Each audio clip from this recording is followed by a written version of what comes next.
C'est la plus vaste étendue d'eau douce du Sahel.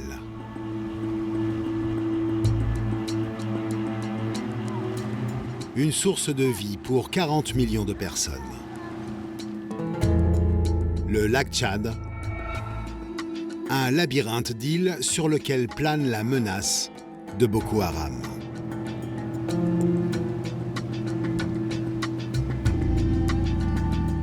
Depuis 3 ans, la secte islamiste met cette région à feu et à sang.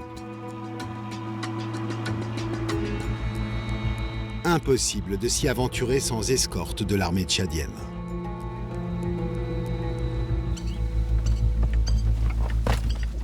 Ici, la secte vient régulièrement recruter ses combattants.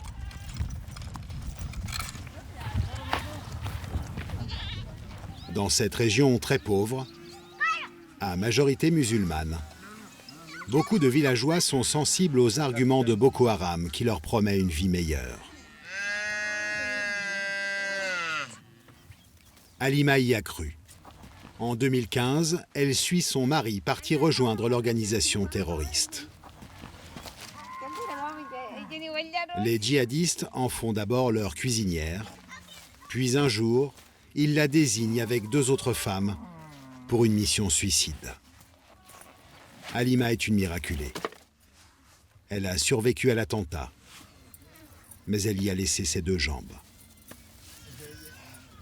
Ils nous ont mis une ceinture d'explosifs.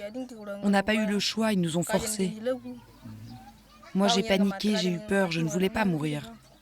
Lorsque les 2 autres se sont fait exploser, moi, ma ceinture n'a pas fonctionné. Alors les gens se sont rués sur moi, ils m'ont maintenu au sol pour me neutraliser. C'était un jour de marché dans la plus grande ville de la région. L'attentat a fait 7 morts. Je regrette vraiment tout ce qui s'est passé. J'ai des remords.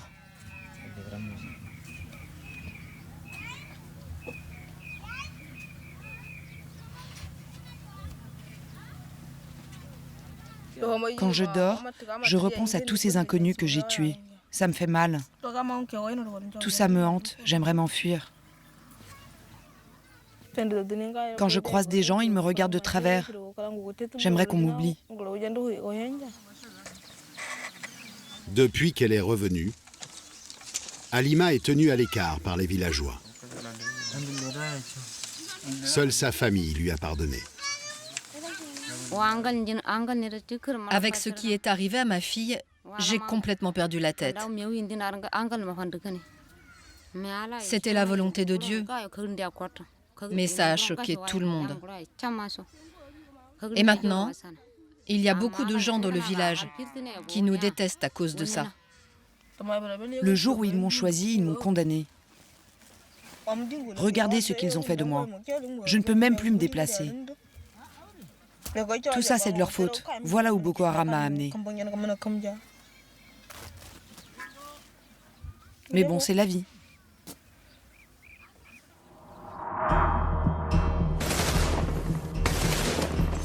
Boko Haram naît en 2002 au Nigeria. En 2015, l'organisation prête allégeance à l'État islamique. Le mouvement terroriste s'implante dans les pays qui bordent le lac et déclenche sur le sol tchadien une vague d'attentats suicides sans précédent.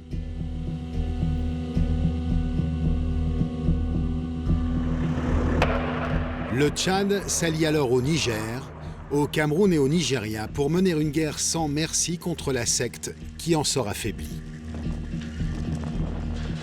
De nombreux djihadistes déposent les armes et rentrent chez eux au Tchad avec leurs familles. On les appelle les retournés, les repentis ou les rendus de Boko Haram. Ils seraient plus de 2000. Leur réinsertion est un défi pour l'État tchadien. Bol, le chef-lieu de la région du lac Tchad. Beaucoup de repentis sont venus s'installer ici.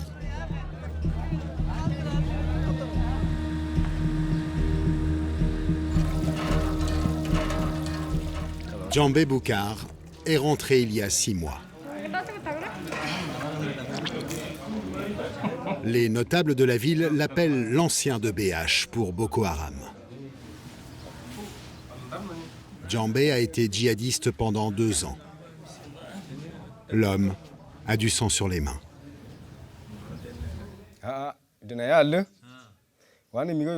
Au début, on reçoit une petite formation de quelques jours pour apprendre le maniement des armes. C'est un entraînement. Après, on arrête des gens et là, les chefs nous obligent à leur tirer dessus pour nous entraîner. On n'avait pas le choix.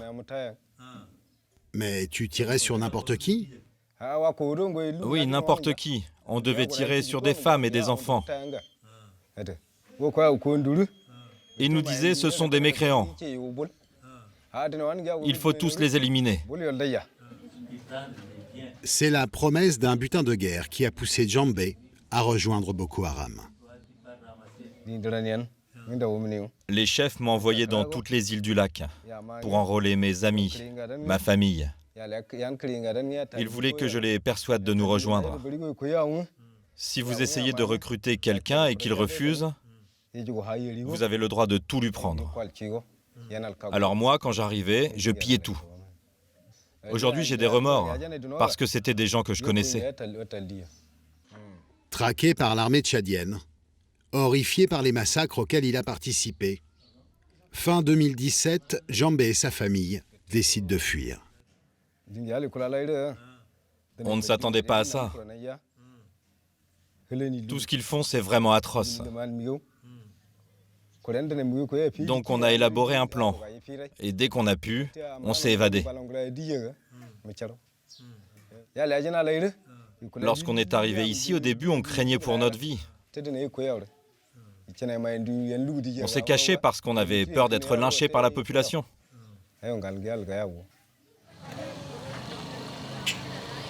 À Bol, la présence de ces déserteurs crée un climat de suspicion.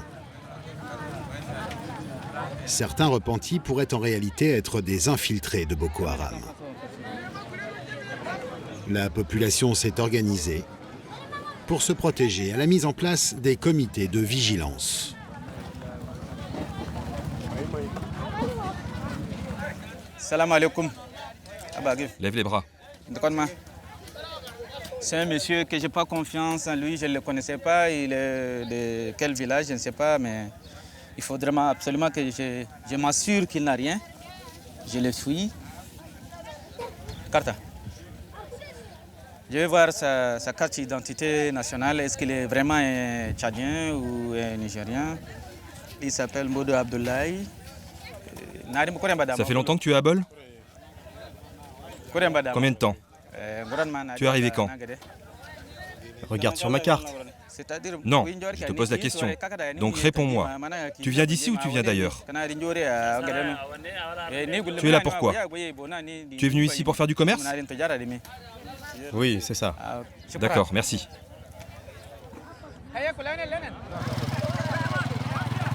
Adoum est le président du comité de vigilance de Bol. Aujourd'hui, il est à l'affût, car c'est jour de marché. Il redoute un attentat kamikaze.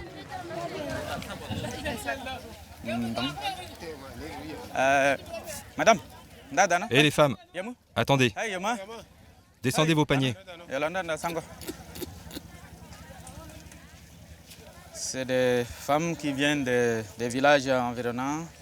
On va voir d'abord le bébé, c'est parce qu'il y a des femmes malines qui mettent des bébés, des bébés en poupée là pour bourrer des explosifs et mettre sur le dos. Et les autres croient que c'est un bébé naturel, alors que ça serait un bébé bourré d'explosifs. Donc il faudrait absolument qu'on vérifie, est-ce que c'est un être humain? Oui. Ok, c'est bien, c'est un être humain. Le colis là, il faudrait absolument qu'on l'ouvre, qu'on voit et qu'on s'assure que c'est de l'huile ou bien un truc qui n'est pas vraiment dangereux. Adoum et ses équipes surveillent aussi l'entrée de la ville. Il y a quoi là-dedans? Ouvre ton sac. Créée il y a 2 ans, cette brigade compte 73 bénévoles. Autant d'hommes que de femmes.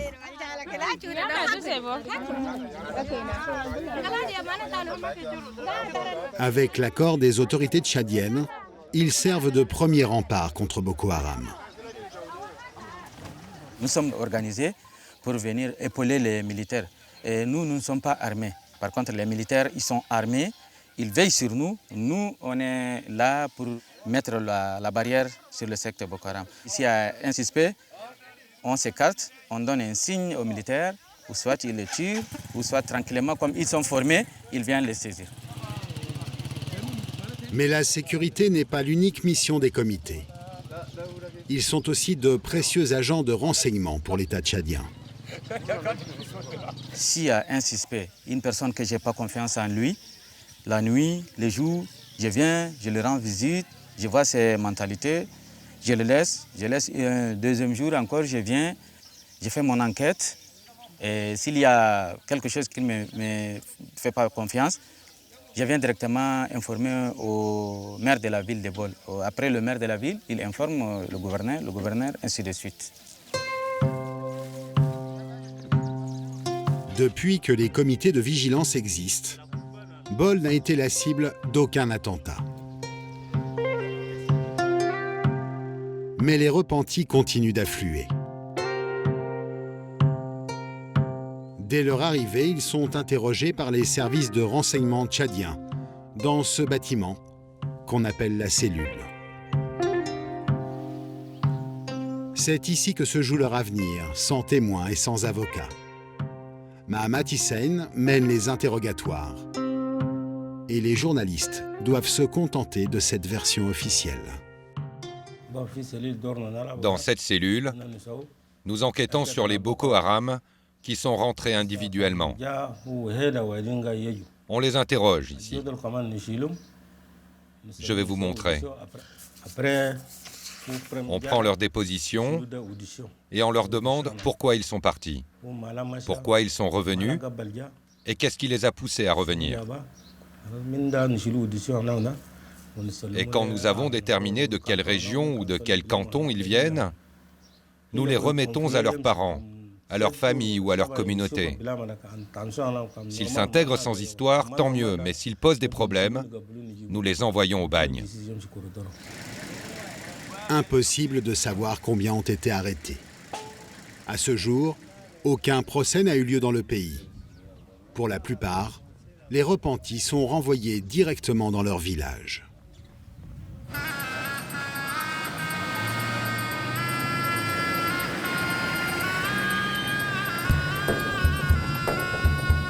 Dans la région, le responsable de ce dossier sensible s'appelle Mahamat Abali Salah. C'est le gouverneur de la province du lac Tchad.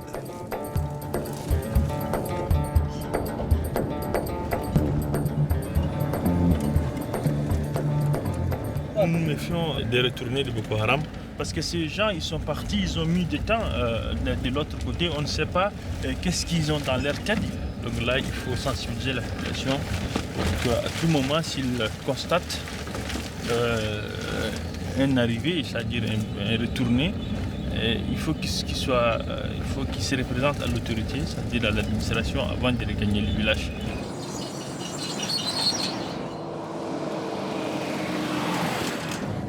En poste depuis 4 mois seulement, le gouverneur se rend pour la première fois à Koulkimé. Ce village accueille le plus gros contingent de la région. Présence d'une caméra oblige, il fait les choses en grand.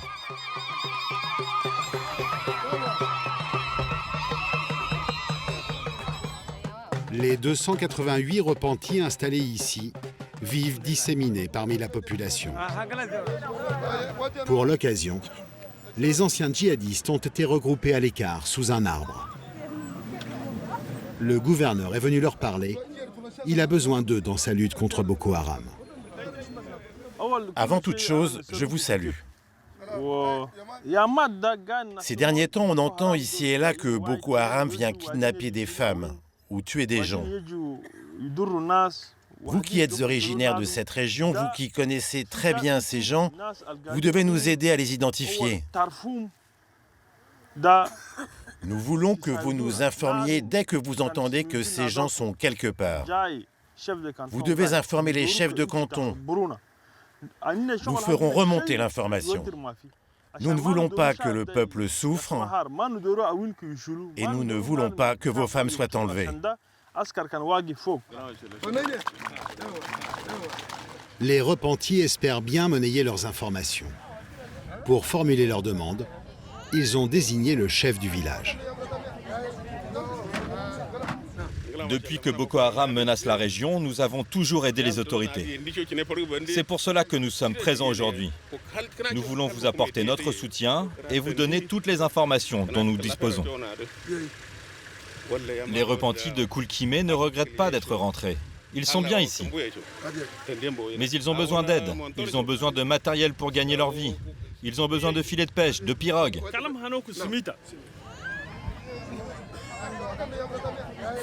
J'ai entendu vos doléances. Dans ce village, les repentis sont mélangés à la population.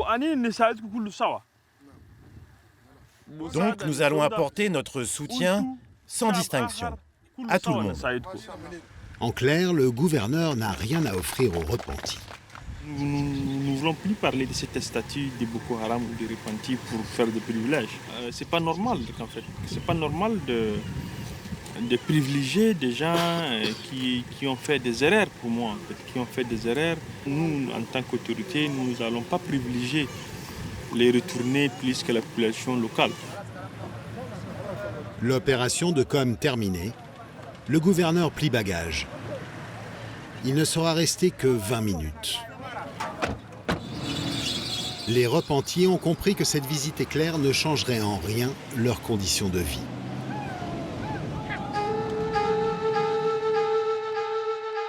Pourtant, ils attendaient beaucoup de cette rencontre. Car ici, les habitants vivent dans le dénuement le plus total.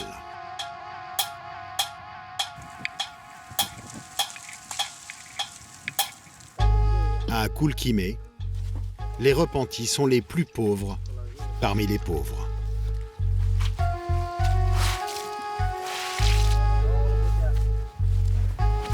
Bintou, son mari Hassan et leur fils ont passé 4 ans chez Boko Haram.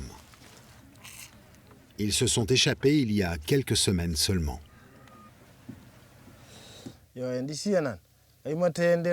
Lorsqu'on est revenu ici, on n'avait rien du tout. Les gens nous ont donné quelques petites choses.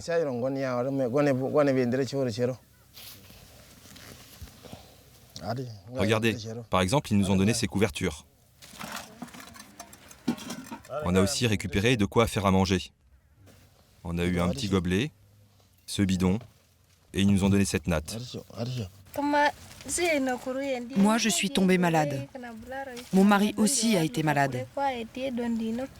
Heureusement, nos amis ont pu obtenir de l'aide auprès des ONG. Du coup, ils nous donnent un peu d'argent pour qu'on puisse acheter de la nourriture. Parce que pour l'instant, on n'a rien du tout. Avant de partir, je n'avais pas grand-chose. Mais depuis que je suis rentré, je ne peux même plus nourrir mes enfants. Si je n'avais pas rejoint Boko Haram, au moins aujourd'hui, je serais plus riche. Hassan et Bintou vivent la peur au ventre. Car Boko Haram multiplie les raids pour châtier les traîtres. La secte égorge ses déserteurs. On a peur que des villageois nous dénoncent à Boko Haram. On est sans défense. On n'a ni lance ni fusil. En cas d'attaque, nous serons les premiers visés. À la fois bourreaux et victimes, les repentis ont l'interdiction formelle de porter une arme. S'ils respectent cette règle, alors Boulama, le chef de Koulkimé, les accueille avec bienveillance.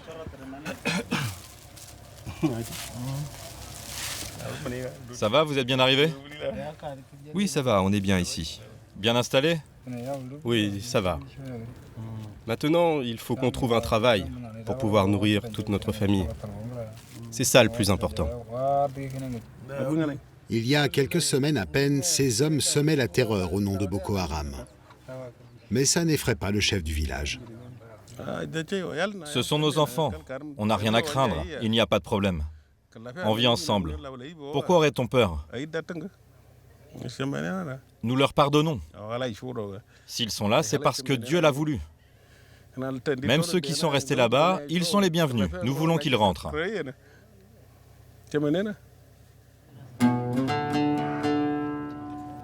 La réinsertion des anciens djihadistes est un fardeau qui repose entièrement sur les épaules des autorités traditionnelles.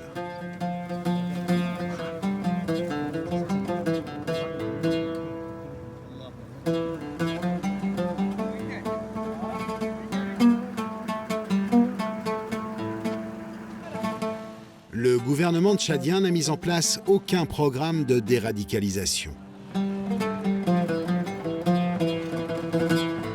Face à l'inaction des politiques, des intellectuels ont créé le premier centre de prévention de l'extrémisme, inauguré il y a 2 mois.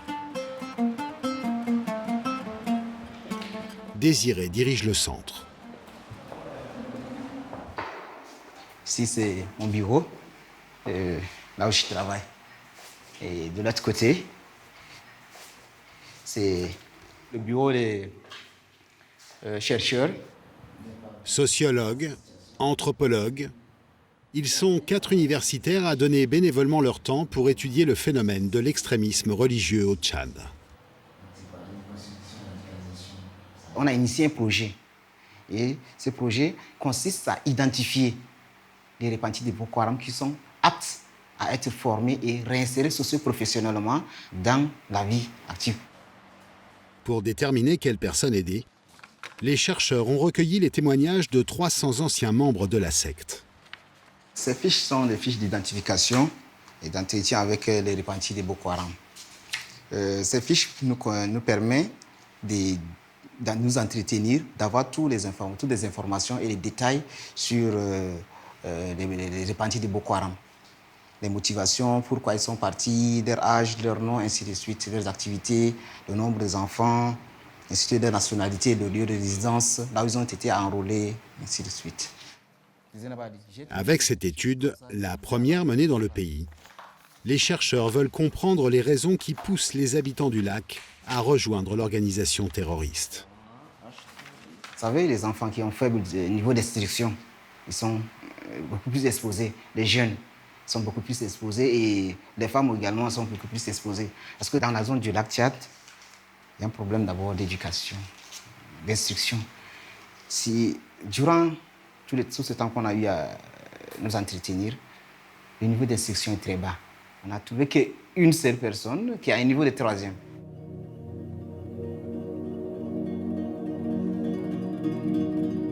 L'ignorance et la misère. 2 fléaux qui ravagent la région du lac. Tant qu'elle sera laissée à l'abandon par l'État, elle restera un vivier pour les fous d'Allah. Sans avenir, les repentis pourraient à nouveau succomber aux sirènes de Boko Haram. Sur les rives du lac Tchad, le calme est souvent trompeur.